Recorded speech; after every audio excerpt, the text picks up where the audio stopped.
अस्सलाम वालेकुम नाज़रीन, सकलैन हमन आपसे मुखातिब है। नाज़रीन, इस वक्त माइनस इमरान खान प्लस नवाज़ शरीफ फार्मूले की बाज़गश्त सुनाई दे रही है। आखिर क्या है ये फार्मूला? क्यों इस वक्त सदर आरिफ अलवी ने एक ऐसा सिग्नेचर किया जिससे बराह रास्त फ़ायदा होने वाला था मुस्लिम लीग नून को? ये एक ऐसा सवाल है जो इस वक्त तमाम खुसूसन पाकिस्तान तहरीक-ए-इंसाफ के, चाहे वो सपोर्टर्स हों, चाहे वो दीगर जमातों के सपोर्टर्स हों, वो सब इस वक्त सोचने पर मजबूर हैं कि क्या सदर आरिफ अलवी, वो जो बर्फ़ थी, क्या वो पिघल गई है? क्या सदर आरिफ अलवी अब पाकिस्तान तहरीक-ए-इंसाफ का वो भी सदर होने के बावजूद साथ छोड़ने वाले हैं? ये तमाम चीज़ें डिस्कस करने वाली हैं नाज़रीन। तो सबसे पहले अपना स्टार्ट करते हैं इसी से, जो एक कानून इस वक्त पाकिस्तान में बना है और खुसूसन सुप्रीम कोर्ट से ही रिलेटेड है। जो इस वक्त मेरे अकब में आप इस वक्त बिल्डिंग देख रहे हैं, पाकिस्तान की सबसे बड़ी अदालत सुप्रीम कोर्ट की। नाज़रीन, ये एक्ट अब इसे कह लें, अब इसे कानून कह लें, ये है रिव्यू ऑर्डर एंड जजमेंट्स। ये एक्ट इस सिग्नेचर के लिए भेजा गया था सदर आरिफ अलवी को, जिसे उन्होंने रातों रात सिग्नेचर किए, किसी को कानो कान खबर ना होने दी। अब देखेंगे कि क्या इस एक्ट से नून लीग को किस तरह से फ़ायदा हो सकता है। ये एक्ट यानी रिव्यू ऑर्डर एंड जजमेंट्स एक ऐसा एक्ट है, एक ऐसा कानून है जो अब इस वक्त पास हो चुका है, जिसका अब से इत्तलाक होगा। यानी वो तमाम अफराद जो सुप्रीम कोर्ट के 184/3 के तहत मुतासिर हुए, यानी सुप्रीम कोर्ट ऑफ पाकिस्तान कोई सोमोटो अगर नोटिस लेती है तो उससे अगर किसी को कोई नुकसान हुआ, कोई नाअहल हुआ, तो वो 60 रोज़ के अंदर अंदर अपील में जा सकता है। अपील में जाएगा और उसके बाद दोबारा से हेयरिंग होगी और नाज़रीन लार्जर बेंच, या आप यूँ कह लें कि फुल कोर्ट उसकी समाअत करेगा। यानी अगर पहले चीफ जस्टिस ऑफ पाकिस्तान, अगर अब जिस तरह उमर अता बंदियाल हैं, पहले साकिब निसार थे जिनकी वजह से कहा जाता है कि नवाज़ शरीफ नाअहल हुए, तो अब कोई भी ऐसा चीफ जस्टिस होगा जो सो मोटो नोटिस लेगा, किसी को भी नाअहल करेगा, फिर चाहे वो इमरान खान हो, चाहे वो नवाज़ शरीफ जिस तरह से हुए थे, तो अब उसके ख़िलाफ़ कोई भी जो वो शख्स जो इसका विक्टिम हुआ है, वो शख्स 60 रोज़ के अंदर अंदर दोबारा से अपील कर सकता है। और अपील के बाद लार्जर बेंच फुल कोर्ट समाअत करेगा और फुल कोर्ट फिर डिसाइड करेगा कि आया ये जो नाअहल इन्हें किया गया या जो भी फैसला इनके अगेंस्ट हुआ है, तो इसे या तो रिवर्स किया जाएगा। अगर वो फैसला ऐसा हुआ कि जिसे फुल कोर्ट समझेगा कि इसे रिवर्स किया जाना चाहिए, तो वो रिवर्स हो जाएगा। अब नाज़रीन, यहाँ पर यह सवाल भी उभरता है कि आखिर सदर आरिफ अलवी ने इस पर सिग्नेचर क्यों किया? तो इस वक्त नाज़रीन, पाकिस्तान तहरीक-ए-इंसाफ की अगर अब मजबूरी, आप सिचुएशन इस वक्त देखें, जितने भी उनके रहनुमा हैं वो या तो जेलों में हैं, या उन पर मुकदमात हैं, या उनके घरों की तोड़ फोड़ की जा रही है, या अगर वो नहीं मिल रहे तो उनके बहन, भाई, बाप, बेटा, किसी को भी पुलिस उठाकर थाने में लेकर जा रही है। और प्रेस कॉन्फ्रेंसिस का भी इस वक्त दौरा है। आपके सामने है कि नेशनल प्रेस क्लब इस्लामाबाद अब मरकज़ बना हुआ है तकरीबन, चाहे वो पंजाब से हो, कहीं से भी कोई भी यहाँ वहाँ पर रहनुमा आते हैं, इवन के वाइस चेयरमैन तक वहाँ पर रहनुमा आते हैं और पाकिस्तान तहरीक-ए-इंसाफ को छोड़ने का ऐलान करते हैं। खान साहब भी बार बार इस बात को इस वक्त दोहरा रहे हैं कि वो मुज़ाकरात की जानिब जाना चाहते हैं। ये वही खान साहब हैं जो इससे पहले चाहे वो नवाज़ लीग को या नवाज़ शरीफ को, साबिक सदर आसिफ जरदारी को, दोनों को चोर और डाकू कहते थे। और इनके मुताबिक इनके साथ वो हरगिज़ अपनी ज़िंदगी में तो कम से कम बैठना पसंद नहीं करना चाहते थे, लेकिन अब उन्हें ऐसा करने पर वो मजबूर हुए हैं इस वक्त पीटीआई की मजबूरी सिचुएशन को देखकर। तो अब कोशिश इमरान खान की यही है कि किसी तरह से मुज़ाकरात की बात को आगे बढ़ाया जाए। इमरान खान की जानिब से ये भी कहा गया कि सदर आरिफ अलवी जब कॉल करने की कोशिश करते हैं हमारे इस वक्त के आर्मी चीफ़ को, तो आगे से आर्मी चीफ़ का कोई रिस्पॉन्स नहीं आता, उनकी कॉल ही पिक नहीं की जाती। जबकि इनकी मुज़ाकरात को भी इस वक्त मजाक बनाकर रखा है जो इस वक्त वफाकी हुकूमत है, उनकी जानिब से भी ऐसे ताबड़तोड़ हमले किए गए हैं, ऐसी तनकीद की गई है, तंज के तीर बरसाए गए हैं पाकिस्तान तहरीक-ए-इंसाफ के चेयरमैन की इन बातों पर कि वो अब मुज़ाकरात पर बैठने के लिए तैयार हैं और उन्होंने एक कमेटी भी इसके लिए तश्कील दी है। ख्वाजा आसिफ का चाहे वो बयान हो, चाहे बयान हो राना सनाउल्लाह का, उन सब के मुताबिक जो उनके मुताबिक उन्हें लगता है कि अब चूँकि इमरान खान की ऐसी हालत नहीं है कि वो अब इमरान खान के साथ बैठ कर कोई भी मुज़ाकरात का हिस्सा बन सकें, अब क्योंकि इस वक्त पलड़ा नाज़रीन नून लीग का भारी है। लेकिन यहाँ पर यह भी सोचना होगा, नून लीग को भी सोचना होगा, कल तक अगर इमरान खान को गलत कहा जाता था कि वो मुज़ाकरात पर बैठने के बजाय, मफाहमत के बजाय वो उन्होंने दूसरा रास्ता इख्तियार कर रखा था, तो आज जब आप पावर में हैं, आप जब इक़्तिदार में आए हैं, इक़्तिदार सदा नहीं रहता, लेकिन उसके बावजूद आपने भी अपनी आँखें इस वक्त माथों पर सजा रखी हैं। आप भी वही बयान दे रहे हैं जो इससे पहले इमरान खान दे रहे थे। बहरहाल इसको ये समझा जा रहा है कि सदर आरिफ अलवी के जो सिग्नेचर हैं वो इस मुज़ाकरात में एक अहम कड़ी साबित हो सकते हैं।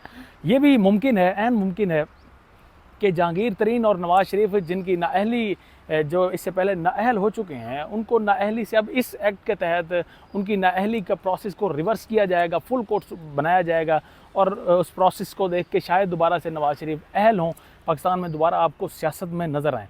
तो ये एक उनको इनके लिए फेवर आप कह सकते हैं खान साहब की जानिब से, सदर आरिफ अलवी की जानिब से, सदर आरिफ अलवी के थ्रू ख़ुसूसन PDM को या नून लीग को कि हम आपकी नाअहली ख़त्म करते हैं, आप मुज़ाकरात की टेबल पर आएँ और दोबारा से मुल्क में इलेक्शन करवाएं, जिसकी डिमांड इमरान खान बार बार कर रहे हैं।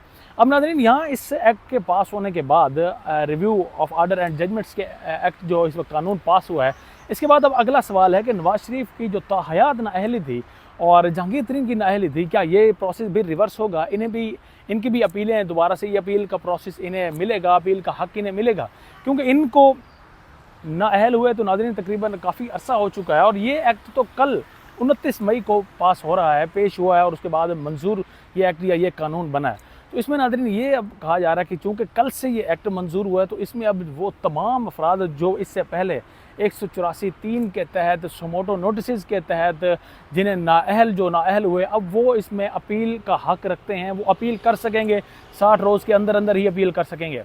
जबकि वज़ीर कानून आज़म नज़ीर तारड़ तो एक और ही बयानिया उन्होंने बताया, उन्होंने कहा कि चूँकि वो पहले ही अपनी अपील का हक़ इस्तेमाल कर चुके हैं तो अब नवाज शरीफ हो, जहांगीर तरीन हो, वो अपील में नहीं जा सकते। लेकिन इस चीज़ को गलत साबित किया है, इस चीज़ को गलत कहा है ख्वाजा हारिस की जानिब से, जो एक बड़े सीनियर वकील हैं या दीगर भी जितने कानूनी टीम के अफराद हैं, वो चाहे हुकूमती हों, चाहे वो पाकिस्तान तहरीक इंसाफ के हों, सबके मुताबिक ये मामला या ये जहांगीर तरीन की नाअहली या नवाज शरीफ की नाअहली दोनों अब अपील में जा सकते हैं, उन्हें मुकम्मल अब हक़ मिल चुका है। और 1973 से लेकर अब तक जितने भी 184(3) के तहत मुतासिर हुए वो सब के सब अपील का हक़ रखते हैं, अपील में जाएंगे तमाम लोग और उसके बाद फुल कोर्ट डिसाइड करेगा कि आया इनकी जो नाअहली थी क्या वो ठीक थी। अगर वो ठीक थी तो नाअहली बरकरार रहेगी, वरना उसका प्रोसेस रिवर्स हो जाएगा और उनकी नाअहली को अहलियत में बदल दिया जाएगा। तो ये फार्मूला भी आपको आसान अल्फाज में अब समझ आ चुका होगा कि इससे पहले जब नवाज शरीफ को माइनस किया गया था 2018 में, तब भी आपके सामने था कि किस तरह से अचानक से 184(3) के तहत मुकदमात और फिर सुमोटो नोटिस लेना और उसके बाद नवाज शरीफ को ताहयात नाअहल करना। उसके बाद नाज़रीन 2018 में ही उनको पार्टी की सदारत थी नवाज शरीफ के पास, उसके लिए भी उन्हें नाअहल करार देना। तो उस वक्त माइनस नवाज शरीफ फार्मूला उस वक्त बन चुका था, माइनस नवाज शरीफ फार्मूला लागू था और फिर इमरान खान साहब 2018 में इलेक्शन विन करके उसके बाद उन्हें गवर्नमेंट दी गई। तो अब माइनस इमरान खान, खुद इमरान खान भी इसका एतराफ़ करते हैं कि माइनस इमरान खान फार्मूला इस वक्त कारबंद है। माइनस इमरान खान पर बड़े ज़ोर शोर से इस वक्त काम जारी है, पाकिस्तान तहरीक इंसाफ के जो लीडर्स हैं उनकी भी गिरफ्तारियां जारी हैं और प्लस नवाज शरीफ का फार्मूला, यानी अब नवाज शरीफ दोबारा से अहल होंगे, आपको दोबारा से मुल्क की सियासत में भी नज़र आएंगे। और जो आपका एक देरीना ख्वाब है कि नवाज शरीफ को आप वतन वापस देखना चाहते हैं, चाहे वो PDM के सपोर्टर्स हों या पाकिस्तान तहरीक इंसाफ के सपोर्टर्स हों, तो इनका देरीना ख्वाब भी अब पूरा होने वाला है। नवाज शरीफ साहब ने बहुत अर्सा इससे पहले लंदन में अपनी ज़िंदगी गुजारी है, तो अब वो लंदन से दोबारा से पाकिस्तान में अगर अहल होते हैं पाकिस्तान में आएंगे।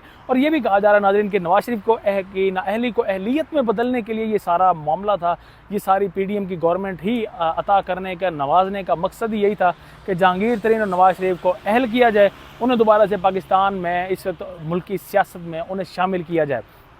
तो ये है माइनस इमरान खान और प्लस नवाज शरीफ फार्मूला, जिस पर काम जारी है।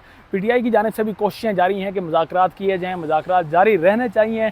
ये जमहूरियत का हुस्न है कि तमाम जो सियासी जमातें हैं उनके लीडर्स को, उनके कायदीन को मिल बैठ कर किसी एक मामले पर मुत्तफ़िक होना चाहिए। और इलेक्शन की जो डिमांड की जा रही है, इमरान खान की जानिब से भी कहा गया कि आप जितना वक्त लेना चाहते हैं अब ले लें। अब पाकिस्तान तहरीक इंसाफ को तोड़ना चाहते हैं, तोड़ लें। जब आपको लगे कि आपने पाकिस्तान तहरीक इंसाफ को कमज़ोर कर दिया है, तोड़ दिया है, तो उसके बाद खुदारा आप इलेक्शन की जानिब जाएँ। क्योंकि नाज़रीन इस वक्त मुईशत भी, उनकी बात ठीक है, मुईशत आपके सामने है जो इस वक्त 0% पर हमारी GDP ग्रोथ कर रही है, जो 6% पर थी जब 2021 में खान साहब को जब उतारा गया 2022 में, उस वक्त 6% से अब 0% पर आ चुके हैं। इंपोर्ट हमारी बंद है, एक्सपोर्ट हमारी बंद है और डॉलर हमारे पास नहीं है, IMF हमसे मुआहदा करने को तैयार नहीं है। तो ये वो मामलात हैं। लगता है खान साहब को भी और लगता है इस वक्त जो दीगर भी इदारे हैं या दीगर ममालिक हैं उनको भी, और यही लगता है IMF को भी, कि पाकिस्तान का वाहिद हल इलेक्शन है। इलेक्शन की जानिब बढ़ा जाए, इलेक्शन में जो भी जमात है उसे 5 साल का मैंडेट जो भी कौम देगी वो फिर यहाँ पर अहल होगी हमारे ऊपर हुक्मरानी करने की। और फिर उसके बाद उस हुकूमत में कम से कम ये है कि दोस्त ममालिक हों, IMF हो, उन्हें कम से कम इतना एतबार होगा कि हम अगर इन्हें कोई कर्ज़ देंगे तो हम इनसे वापस भी ले सकेंगे। तो ये सारा इस वक्त जो मामलात है वो चल रहे हैं। अब तक के लिए इतना ही। अपने मेज़बान सकलैन हमाना को इजाज़त दें। अल्लाह निगहबान।